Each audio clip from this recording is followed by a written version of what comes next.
Doctor Mohammad ইউনূসের অন্তর্বর্তী সরকারের সমর্থকেরা কথায় কথায় আওয়ামী লীগ আমলে ভোটাধিকার কেড়ে নেওয়ার অভিযোগ তোলেন। তবে অন্তর্বর্তী সরকারের এক বছরেও নির্বাচন দেওয়া হয়নি। বিভিন্ন চাপের মুখে আগামী ফেব্রুয়ারিতে ভোটের কথা বলা হলেও তা নিয়ে রয়েছে অস্পষ্টতা। বিএনপির চা অনুযায়ী নির্বাচনের ঘোষণা দেয়ায় ডক্টর ইউনূসের উপর বেজায় অভিমান করেছে কিংস পার্টি এনসিপি।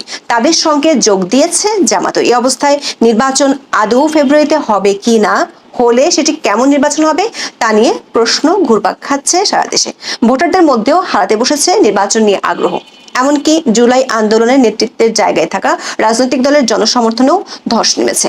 আবার অধ্যাপক ইউনূস ঘোষণা দিয়ে বলেছিলেন দেশে আওয়ামী লীগের অস্তিত্ব থাকবে না, কিন্তু এখনো জরিপে তার কিংস পার্টি এনসিপির চেয়ে বহু গুণে মানুষ আওয়ামী লীগকেই ভোট দিতে চায়। জরিপ বলছে নির্বাচনে কাকে ভোট দিবেন সেই প্রশ্নে সিদ্ধান্তহীন মানুষের হার এক বছরের ব্যবধানে বেড়েছে 10%। এর অর্থ হলো যেসব দলকে নিয়ে আগামী নির্বাচন হওয়ার কথা তাদের বিষয়ে দিনে দিনে বাড়ছে নেতিবাচক মনোভাব। এমনকি ম্যাজিক ম্যান ডক্টর ইউনূসের শাসনামলে দেশের রাজনৈতিক ভবিষ্যৎ নিয়ে আশা হারাতে বসেছে সাধারণ মানুষ। চলুন যাওয়া যাক বিশ্লেষণে।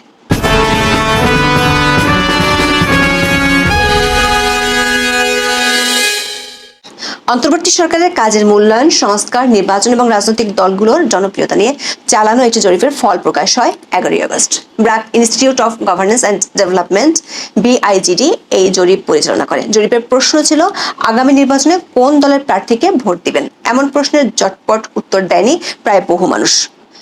48% মানুষ সিদ্ধান্ত নিতে পারছে না কাকে ভোট দিবে। অথচ গত বছর অক্টোবরে এমন একটা জরিপে এই হারটি ছিল 38%। 10 মাসের ব্যবধানে 10% মানুষ দোটানায় পড়ে গেল। মানে এই 10% মানুষ আগে যাদের ভোট দিবে বলেছিল তারা এখন বুঝতে পারছে ওই দলগুলোর প্রার্থীদের ভোট দিলে জেলাও সেই কতুই হবে। জরিপে দেখা গেছে নির্বাচনের দৌড়ে থাকা বিএনপি ও জামাতের প্রতি জনসমর্থন কমতির দিকে। কারণটা খুব পরিষ্কার, বিএনপি ও জামাত ক্ষমতায় না থেকেও ক্ষমতাশালী। গত এক বছরে বিভিন্ন ধরনের দুর্নীতি, চাঁদাবাজি, মব সন্ত্রাসের সঙ্গে বিএনপির জড়িত থাকার বহু অভিযোগ সংবাদ মাধ্যমে এসেছে। এসব ঘটনায় অনেক নেতাকর্মীকে বিএনপি থেকে বহিষ্কার করা হয়েছে। তবে এসব বহিষ্কার প্রায় সবগুলোই লোক দেখানো বলেও অভিযোগ আছে। অন্যদিকে মুক্তিযুদ্ধ সহ বিভিন্ন ইস্যুতে বিতর্কিত ভূমিকায় দেখা গেছে জামাতকে। শিক্ষা প্রতিষ্ঠানে ছাত্র শিবিরের আধিপত্য প্রতিষ্ঠার ঘটনা নানান সমালোচনার জন্ম দিয়েছে। সব মিলিয়ে দল দুটির জনসমর্থনে ভাটা পড়ার ইঙ্গিত দেখা যাচ্ছে জরিপে। আগামী সংসদ নির্বাচনে কাকে ভোট দিবেন এই প্রশ্নে মাত্র 12% মানুষ বিএনপির পক্ষে ভোট দেওয়ার কথা বলেছে। গত অক্টোবরে একই প্রশ্নে বিএনপির পক্ষে ছিল 16.30% মানুষ। অর্থাৎ 8 মাসে প্রায় 4.5% জনসমর্থন হারিয়েছে দলটি। অন্যদিকে এখনো 10.40% মানুষ জামাতকে ভোট দেওয়ার কথা জানায়। 8 মাস আগে এটি ছিল 11.30%। আবার অন্য ইসলামী দলগুলোর প্রতি জনসমর্থন নেমেছে একেবারে তলানিতে। গত অক্টোবরে তাদের প্রতি জনসমর্থন ছিল 2.60% মানুষের, এখন তা নেমেছে মাত্র 0.7%। দর্শক, জরিপে কিংস পার্টি এনসিপির কিছুটা জনসমর্থন বাড়ার কথা বলা হয়েছে। গত বছর অক্টোবরে তাদের প্রতি 2% মানুষের সমর্থন ছিল, 8 মাস পর তা বেড়ে হয়েছে 2.80%। মজার বিষয় হলো আগামী নির্বাচনে আওয়ামী লীগকে বাইরে রাখার বিষয়ে সব আয়োজন প্রায় শেষ করেছে সরকার ও তাদের মিত্ররা। এরপরেও জরিপে অংশ নেওয়া 7.30% মানুষ বলেছেন তারা আওয়ামী লীগকে ভোট দিতে চায়। আওয়ামী লীগের কার্যক্রম নিষিদ্ধ করা হয় 10 মে। এর 6 মাস আগে বিআইজিডির জরিপের সময় 8.90% মানুষ আওয়ামী লীগকে ভোট দিতে চেয়েছিল। দলটির কার্যক্রম নিষিদ্ধ করার পরেও এই হার কমেছে মাত্র 1.5%। আবার তাৎপর্যপূর্ণভাবে কাকে ভোট দিতে ইচ্ছুক সেটি বলতে না চাওয়ার হার বেড়েছে ঠিক 1.5%। দর্শক, গত বছরের 30 অক্টোবর ব্রিটিশ সংবাদ মাধ্যম দ্য ফিনান্সিয়াল টাইমসকে দেওয়া এক সাক্ষাৎকারে অধ্যাপক ইউনূস বলেছিলেন বাংলাদেশে আওয়ামী লীগের কোনো স্থান নেই। অধ্যাপক ইউনূস তার এই কথা প্রতিষ্ঠিত করার জন্য গত 10 মাসে বহু চেষ্টা করেছেন। দলটির 50,000 নেতাকর্মীকে গ্রেপ্তার করা হয়েছে, বহু নেতাকর্মী ঘর ছাড়া, দলটির কার্যক্রম নিষিদ্ধ করা হয়েছে। তারপরও কেন তার কিংস পার্টি এনসিপির চেয়ে দেশের মানুষ বহু গুণে আওয়ামী লীগকে ভোট দিতে চায়? গত অক্টোবরে জরিপে অংশ নেওয়া 12.90% মানুষ তাদের পছন্দ জানাতে রাজি হননি। এখন সেই হার দাঁড়িয়েছে 14.4%। প্রশ্ন হলো, অন্তর্বর্তী সরকার যেখানে ইতিহাসের সেরা বাক স্বাধীনতার সময়কালের দাবি করছে, সেখানে রাজনৈতিক পছন্দ জানাতে অনাগ্রহী মানুষের হার বাড়ছে কেন? আবার সবার অংশগ্রহণে নির্বাচন হলে পছন্দ জানাতে অনিচ্ছুক এই প্রায় 14.5% মানুষের ভোট কোন দলের পক্ষে যাবে। আবার সিদ্ধান্তহীনতায় ভোগা ভোটারের হারও কেন দিনে দিনে বাড়ছে? কেন জুলাই আন্দোলনের মিত্রপক্ষের রাজনৈতিক দলগুলোকে নিয়ে সিদ্ধান্তহীনতায় ভুগতে শুরু করেছেন বেশিরভাগ ভোটার? মাত্র 8 মাসের ব্যবধানে 10.5% মানুষ তাদের আগের সমর্থন থেকে সরে এসেছে। সব দলকে নিয়ে ভোট হলে তারা কোন দলকে বেছে নিতে চাইবেন? দর্শক, গত 1 বছরে জুলাই আন্দোলন নিয়ে উচ্ছ্বাসে ভাটা পড়েছে নানান কারণে। মব সন্ত্রাস সহ আইন শৃঙ্খলা পরিস্থিতির ব্যাপক অবনতির পেছনে সরকার এবং তাদের মিত্র রাজনৈতিক দলের ভূমিকাকে দায়ী করছে মানুষ। সেই সঙ্গে বেকারত্ব সহ বেহাল অর্থনীতি নিয়েও তৈরি হয়েছে চরম ক্ষোভ। সরকার ও তার মিত্ররা যেসব বিষয় নিয়ে মেতে আছে সেগুলো নিয়ে মানুষের অনাগ্রহ ফুটে উঠেছে জরিপে। সংবিধান ও নির্বাচনী ব্যবস্থার সংস্কার নিয়ে ডক্টর ইউনূস ও তার মিত্ররা মেতে থাকলেও মানুষের মূল চাহিদা আইন শৃঙ্খলার উন্নতি। জরিপে কোন সংস্কারগুলো প্রয়োজন বলে মনে করেন, এমন প্রশ্নে একাধিক উত্তর দেওয়ার সুযোগ ছিল। এই প্রশ্নের উত্তরে সবচেয়ে বেশি 30% মানুষ আইন শৃঙ্খলার উন্নয়ন করতে বলেছেন। এরপরই আছে আইন ও বিচার ব্যবস্থার উন্নতি এবং অর্থনীতি বা ব্যবসা চাঙ্গা করা। মানুষ নিত্য প্রয়োজনীয় পণ্যের দাম কমাতে বলেছে বেকারত্ব কমাতে। এর বাইরে রাজনৈতিক অস্থিরতা ও অসহনশীলতা কমানো এবং নির্বাচনী ব্যবস্থার সংস্কারের কথা বলেছেন 19% মানুষ। অর্থাৎ নির্বাচনী ব্যবস্থার সংস্কার নিয়ে এনসিপি জামাত মেতে থাকলেও দেশের বেশিরভাগ মানুষ একে গুরুত্বই দিচ্ছে না। তারা জোর দিচ্ছেন আইন শৃঙ্খলা পরিস্থিতির উন্নতি সহ তাদের জীবন মানের উন্নয়নে। দর্শক, সাধারণ মানুষের চাহিদার সঙ্গে সরকারের মিত্র দলগুলোর কোনো ধারণা যে নেই সেটি প্রতিদিনই প্রমাণ হচ্ছে। মানুষ যেখানে জীবনের নিরাপত্তা দাবি করছে সেখানে সরকার সমর্থকেরা হাজির করছে নিত্য নতুন বাহানা। এমনকি এনসিপি ও জামাতের মতো বেশ কিছু দলের ভূমিকায় স্পষ্ট নির্বাচন পেছানোই তাদের মূল লক্ষ্য। সবশেষ সরকারের ঘনিষ্ঠ মিত্র জামাত সংসদের উচ্চকক্ষ ও নিম্নকক্ষে আনুপাতিক বা পিআর পদ্ধতিতে ভোটের দাবিতে আন্দোলনে নামার ঘোষণা দিয়েছে। আবার নির্বাচনের আগে সরকারের প্রতিশ্রুতি অনুযায়ী সংস্কার ও আওয়ামী লীগের বিচারের দাবিও নতুন করে তুলেছে দলটি। জামাতের এসব দাবি থেকে স্পষ্ট বিএনপিকে ফেব্রুয়ারিতে নির্বাচনের আশ্বাস দেওয়া হলেও সেই পথটি মসৃণ হবে না। জুলাই ঘোষণাপত্রের পরপরই হতাশা জানায় জামাত এবং এনসিপি। এবার জামাতের পক্ষ থেকে এলো আন্দোলনে নামার ঘোষণা। বর্তমানে সক্রিয় দলগুলোর এসব কৌশল এবং নির্বাচনী অস্পষ্টতার কারণে তাদের প্রতি কমছে জনসমর্থন, আর সেটাই বেরিয়ে এসেছে বিআইজিডি এর এই জরিপে। অংশগ্রহণকারীদের সর্বোচ্চ অংশ এখনো মনে করছে বর্তমান কাঠামোতে নির্বাচন হলে বিএনপি জিতবে। তাদের প্রতি জনসমর্থনের হার মাত্র 12% হলেও দলটির জয়ের ব্যাপারে নিশ্চিত 38% মানুষ। গত কয়েক মাসে জামাত এবং এনসিপির চরম হাকডাকের পরেও মাত্র 13% মানুষ মনে করেন আগামী নির্বাচনে জামাত জিতবে। এনসিপির জয়ের সম্ভাবনা দেখছেন মাত্র 1%। অর্থাৎ যারা এখন এনসিপি করছেন তাদের বেশিরভাগই জানেন আওয়ামী লীগকে বাদ দিয়ে আগামী নির্বাচন করা হলেও এনসিপির প্রার্থীদের জামানত হারাতে হবে। এমন অবস্থায় স্বাভাবিকভাবেই নির্বাচন পিছিয়ে দেওয়ার চেষ্টা করবে জামাত ও এনসিপি, আর বিএনপি চাইবে জনসমর্থন আরো কমার আগেই ভোটে জয়ী হয়ে সরকার গঠন করতে। প্রশ্ন হলো, এই সমীকরণে শেষ পর্যন্ত কারা জিতবে? ভোটের মাধ্যমে ক্ষমতায় না যাওয়ার বিষয়টি বুঝে ফেলা এনসিপি এবং জামাতকে কোন কৌশলে নিয়ন্ত্রণে রাখতে পারবে বিএনপি? আবার ডক্টর ইউনূসী বা এসব জরিপ থেকে নতুন কোন খেলার ছক কষবেন? এখন এই পর্যন্ত, সবাই ভালো থাকুন, সুস্থ থাকুন। বঙ্গবন্ধুর রাজনীতিকে কিংবা হাসনাত সার্জিসেরা যাকে মুজিববাদী রাজনীতি বলছেন, মানে ধর্মনিরপেক্ষতা, বাঙালি জাতীয়তাবাদ, গণতন্ত্র, সমাজতন্ত্র, যে 4 তন্ত্রের ওপর এই মুজিববাদ দাঁড়িয়ে আছে বলে একসময় ছাত্রলীগের একটি অংশ সিরাজুল আলম খানেরাই প্রচার করেছিলেন। সেই মুজিববাদ যে বাংলাদেশের রাজনীতিতে টিকে থাকবে, এই মুজিববাদী যে সেই মুক্তিযুদ্ধের চেতনা, যে মুক্তিযুদ্ধের চেতনাকে এত ভয় সেই পক্ষের বলে 32 নাম্বার গুড়িয়ে পুড়িয়ে দিতে হয়, বাংলাদেশের সর্বত্র মুক্তিযুদ্ধের স্মারক মুছে ফেলতে হয় 24-এর গণ অভ্যুত্থানের পর, সেটা 2025-এর 15ই আগস্ট এসে নিশ্চিত হয়ে গেছে। 2025 সালের 15ই আগস্ট এসে বাঙালির মহান নেতা বঙ্গবন্ধু শেখ মুজিবুর রহমান এমন প্রবল বিক্রমে বাংলাদেশের মানুষের মনে, কথায়, স্মরণে এবং ভালোবাসায় ফিরে এলেন বা প্রকাশ্য হয়ে উঠলেন যে আমি নিশ্চিত প্রেস সচিব শফিকুল আলম সহ ডক্টর ইউনূস সরকারের উপদেষ্টা মণ্ডলী এবং জাতীয় নাগরিক পার্টির যেসব নেতারা মুজিববাদ, ফ্যাসিবাদের শেষ চিহ্ন গুড়িয়ে দেওয়ার জন্য বাংলাদেশে কাজ করে যাচ্ছিলেন অবিরাম, তাদের সবার বুকে কাঁপন ধরে গেছে।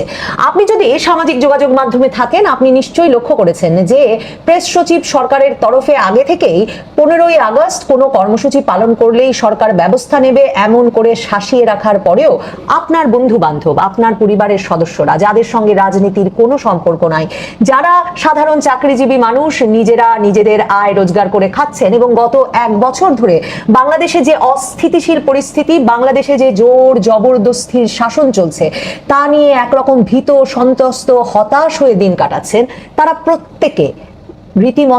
প্রত্যেকে নিয়ম করে বঙ্গবন্ধু শেখ মুজিবুর রহমানকে স্মরণ করেছেন 15ই আগস্ট 2025 সালে এসে। আপনি লক্ষ্য করেছেন কিনা জানি না, না করে থাকলে এখন গিয়ে করতে পারেন।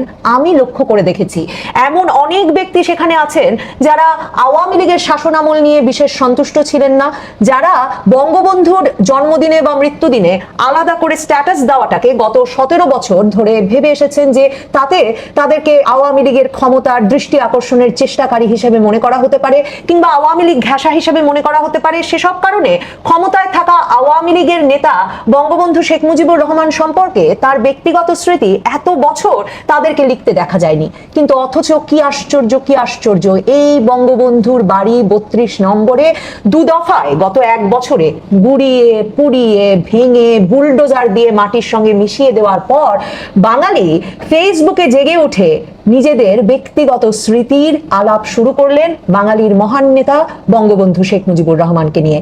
কেউ লিখলেন কিভাবে তিনি যখন প্রথম বা একবারই তার বাবার সঙ্গে কিশোর বয়সে 90-এর দশকে বঙ্গবন্ধুর বাড়িতে গিয়েছিলেন এবং যে বাবাকে কখনো কাঁদতে দেখেননি, সে বাবাকে বঙ্গবন্ধু যে সিঁড়িতে নিহত হয়েছিলেন সেই সিঁড়ির সামনে দাঁড়িয়ে 2 রাকাত নফল নামাজ পড়ে অঝরে কাঁদতে দেখেছেন, সেই গল্প। কেউ বা লিখছেন কিভাবে তারা যখন বঙ্গবন্ধুর নাম বলা, আওয়ামী লীগের নাম বলা একেবারে নিষেধ ছিল, 75-এর পরের সেই সময়টায় তাদের পাড়ায় বাড়িতে বাড়িতে যেতেন থালা নিয়ে এবং বাড়ির মানুষ, শোকগ্রস্ত মানুষ বঙ্গবন্ধু এবং তার পরিবারের জন্য মুঠি মুঠি চাল ডাল দিত, আর তারা সেই সংগৃহীত চাল ডাল মিশিয়ে 15ই আগস্ট রান্না করে বঙ্গবন্ধু এবং তার পরিবারের সদস্যদের আত্মার মাগফিরাত কামনায় গরিবদের মধ্যে বিলিয়ে দিতেন। এই সামাজিক যোগাযোগ মাধ্যমে 14 এবং 15ই আগস্টে লোকে লিখতে থাকেন ক্রমাগতভাবে যে কে আমাকে ঠেকাবে, কোন শফিকুল, কোন আসিফ নজরুল, কোন মোস্তফা সরোয়ার ফারুকে আমাকে এসে ঠেকাবে, কোন নাহিদ ইসলাম আর হাসনাত সার্জিস আমাকে পিষে মারবে যদি আমি বঙ্গবন্ধু এবং তার পরিবারের জন্য প্রতি বছরের মতো এবারও দুহাত তুলে 5 ওয়াক্ত নামাজের সময়ে বিশেষভাবে দোয়া করি। কে আমাকে ঠেকাবে যদি আমি প্রার্থনায় দাঁড়াই বঙ্গবন্ধু আর তার পরিবারের জন্য। এসব আবেগ অনুভব এমন ভাবে তীব্র হয়ে ওঠে যে তাতে বুঝতে অসুবিধা হয় না বঙ্গবন্ধুর বাড়ি গুড়িয়ে দেওয়া, পুড়িয়ে দেওয়া, বুলডোজার দিয়ে মাটির সঙ্গে মিশিয়ে দেওয়া বাংলাদেশের একটা বড় অংশের মানুষের বুকের ওপর দিয়ে গেছে। বাংলাদেশের একটা বড় অংশের মানুষ ভীষণ অপমানিত এবং শারীরিকভাবে লাঞ্ছিত, বিধ্বস্ত, হামলার শিকার বলে বোধ করেছেন যখন 32 নম্বরে 5ই ফেব্রুয়ারি আবারও যখন এই ছাত্র জনতা জুলাই আগস্ট আন্দোলনের নেতৃত্ব দানকারী পক্ষের আহ্বানে বঙ্গবন্ধুর বাড়ি সরকারের প্রত্যক্ষ ব্যবস্থাপনায় এবং আশকারায় 2 রাত 3 দিন ধরে ভাঙা হলো, জ্বলতে থাকলো, সরকারি বুলডোজার এনে গুড়িয়ে মিশিয়ে দেওয়া হলো। এই অনুভূতি যারা বোঝেন নাই তারাই এখনো ভেবেছিলেন গোপালগঞ্জ গিয়ে বঙ্গবন্ধুর কবর গুড়িয়ে দিয়ে আসবেন এবং তাহলেই নাকি বঙ্গবন্ধু মিশে যাবেন, এবং সেটা বোঝেন নাই বলেই এই দুর্দিনেও গোপালগঞ্জে জনতা তাদের বিরুদ্ধে এমন প্রতিরোধ গড়ে তুলেছিল যে সেই হাসনাত আব্দুল্লাহ, নাহিদ ইসলামদের এরপর সেনাবাহিনীর সাজোয়া জানে করে 5 জন ব্যক্তির বুকে গুলি চালিয়ে হত্যা করে কোনো মতে নিজেদের প্রাণ নিয়ে পালিয়ে বেঁচে আসতে হয়েছিল। এরা এখনো গলা ফুলিয়ে বলছেন বটে মুজিববাদী সংবিধান তারা বিনাশ করে দেবেন এবং তার মাধ্যমে নাকি মুজিবের সকল চিহ্ন এই বাংলার মাটি থেকে মুছে না যাওয়া পর্যন্ত কিছুতেই 2024-এর অভ্যুত্থান তারা সফল করতে পারবেন না। তারা বুঝতে পারছেন না 2024-এর অভ্যুত্থানে তাদের সঙ্গে যুক্ত হয়েছিলেন যে সাধারণ মানুষ, তাদের একটা বিরাট সংখ্যা তখন বোঝেন নাই যে বঙ্গবন্ধুর বাংলায় বৈষম্যের ঠাঁই নাই, কিংবা ধনধান্য পুষ্প ভরা আমাদের এই বসুন্ধরা এসব গান গাওয়া এই ব্যক্তিরা শেষ পর্যন্ত বাংলাদেশ জুড়ে সর্বত্র মুক্তিযুদ্ধের সকল স্মারক ভাঙবেন, ফ্যাসিবাদের চিহ্ন হিসেবে বঙ্গবন্ধুর সকল ভাস্কর্যকে অপমান করবেন, ভাঙবেন, চূর্ণ করবেন, তবু তাদের রাগ যাবে না। তারা দ্বিতীয় দফায় 6 মাস পরে এসে 32 নম্বর ভেঙে গুড়িয়ে দেবেন। কিন্তু তাদের ভয় কত তীব্র দেখুন। যারা ভাবছিলেন 2025-এর 15ই আগস্ট এমন একটা সময় এসেছে যখন বঙ্গবন্ধুর বাড়ি গেছে গুড়িয়ে, 32 নম্বরের চিহ্ন নাই আর বাংলাদেশের মাটিতে, এবং সরকারের শাসানির মুখে কেউ একটা ফুলও দিতে যেতে পারবেন না, তখন 15ই আগস্ট রাতে দেখা গেল বিএনপির নেতাকর্মীরা হাজারে হাজারে গিয়ে বঙ্গবন্ধুর বাড়ি পাহারা দিচ্ছেন, যাতে আওয়ামী লীগের নেতাকর্মীরা, ফ্যাসিবাদের দোসর সমর্থকেরা কেউ 32 নম্বরে কোনো কর্মসূচি পালন করতে না আসতে পারেন। আর ব্যাপক পাহারা দিচ্ছেন আইন শৃঙ্খলা রক্ষাকারী বাহিনীর সদস্যরা, এবং যাদেরই তাদের সন্দেহ হচ্ছে তাদেরকেই তারা পুলিশের হাতে তুলে দিচ্ছেন। খবরে দেখছিলাম এর মধ্যে এমনকি ঢাকা কলেজের শিবির সদস্য, যিনি ওই পথ দিয়ে যাচ্ছিলেন, তাকেও যেহেতু বিএনপি নেতাকর্মীরা চিনতে পারে নাই, তাকেও আটকে তারা পুলিশে দিয়ে দিয়েছে। কাজেই 32 নম্বর এভাবেই 15ই আগস্টে প্রবল প্রতাপে বিজয়ী হয়ে ওঠে। দেখা গেল সেই 1971-এর মতোই বাংলাদেশের সকল শক্তি, ভরসা, সাহসের কেন্দ্র হয়ে ওঠে 32 নম্বর। যে 32 নম্বরে এখন আর কোনো ভবন দাঁড়িয়ে থাকে না, কিন্তু তাকে প্রহরা দিতে হয় যাতে কেউ সেখানে গিয়ে চোখের জল ফেলতে না পারেন। সেজন্য রাষ্ট্রের আইন শৃঙ্খলা রক্ষাকারী বাহিনীকে এবং বাংলাদেশের বর্তমান পরিস্থিতিতে যে দলটি যা দাবি করছে তারাই সবচেয়ে শক্তিশালী এবং বড় দল, সেই দল বিএনপিকে। তবু মানুষ ভয় পায় না।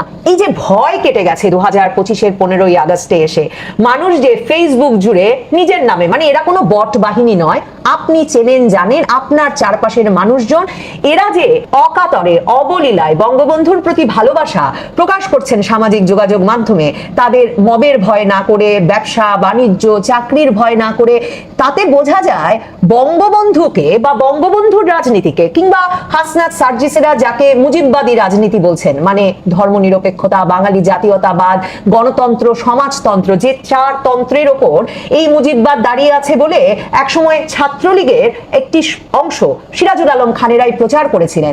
সেই মুজিববাদ যে বাংলাদেশের রাজনীতিতে টিকে থাকবে, এই মুজিববাদী যে সেই মুক্তিযুদ্ধের চেতনা, যে মুক্তিযুদ্ধের চেতনাকে এত ভয় সেই পক্ষের বলে 32 নম্বর গুড়িয়ে পুড়িয়ে দিতে হয়, বাংলাদেশের সর্বত্র মুক্তিযুদ্ধের স্মারক মুছে ফেলতে হয় 24-এর গণ অভ্যুত্থানের পর, সেটা 2025-এর 15ই আগস্ট এসে নিশ্চিত হয়ে গেছে।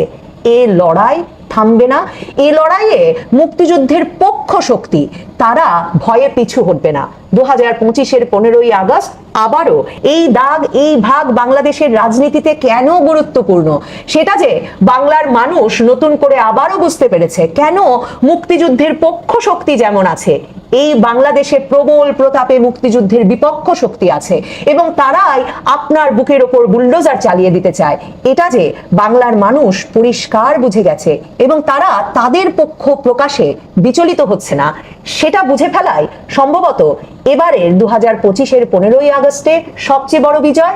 যে কারণে বলতেই হয়, এই 15ই আগস্টে এসে বিজয়ী হয়েছেন বঙ্গবন্ধু, বিজয়ী হয়েছে বঙ্গবন্ধুর রাজনীতি, মুক্তিযুদ্ধের পক্ষ শক্তির রাজনীতি।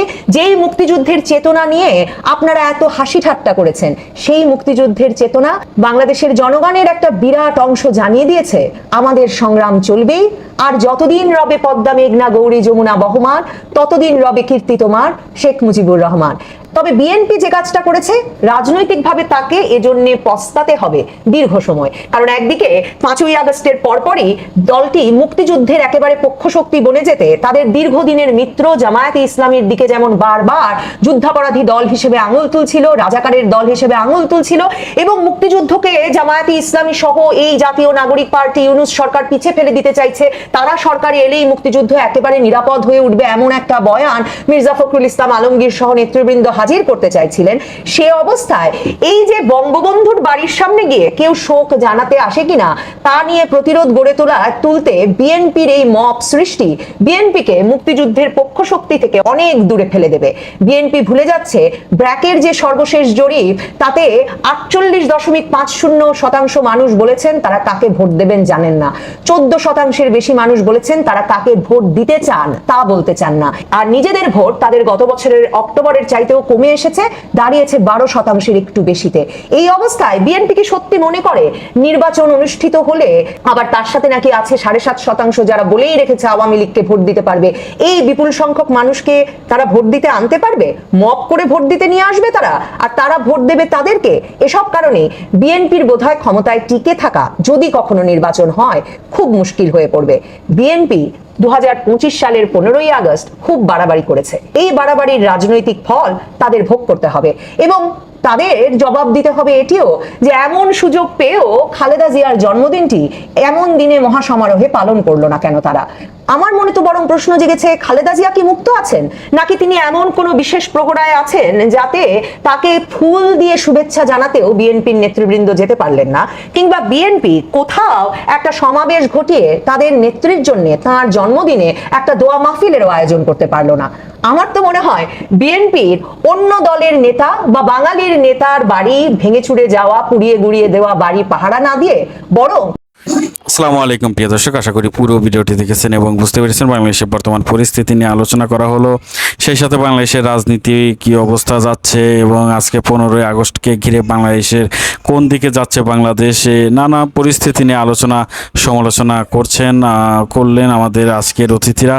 প্রিয় দর্শক, অত্যন্ত গুরুত্বপূর্ণ আলোচনা ছিল, দেখার মতো বাংলাদেশের বর্তমান যে অবস্থা সেই অবস্থা নিয়েই তারা আলোচনা করলেন এবং সর্বশেষ যে অবস্থা আমরা দেখতে পাচ্ছি যে আজকে 15 আগস্টকে ঘিরে নানা উত্তেজনা ছিল সারা বাংলাদেশ এবং সামনে নির্বাচন, সেই নির্বাচন কোন দিকে যাচ্ছে, আওয়ামী লীগ অংশগ্রহণ করবেন কিনা, আওয়ামী লীগের অংশগ্রহণ ছাড়া নির্বাচন সুস্থ হবেন কিনা, নানা রকম কথাবার্তা, নানা রকম আলোচনা সমালোচনা চলছে আমাদের সামাজিক যোগাযোগ মাধ্যমে আমরা খুব ভালোভাবে দেখতে পারছি। প্রিয় দর্শক, আজকের এই অনুষ্ঠানটি আপনাদের কাছে কেমন লেগেছে, সে সাথে বাংলাদেশের বর্তমান অবস্থা দেখে আপনারা কি বুঝতে পারছেন অবশ্যই কমেন্টে জানাবেন। সবাই ভালো থাকবেন, সুস্থ থাকবেন। ভিডিওটি শেষ করছি। আসসালামু আলাইকুম।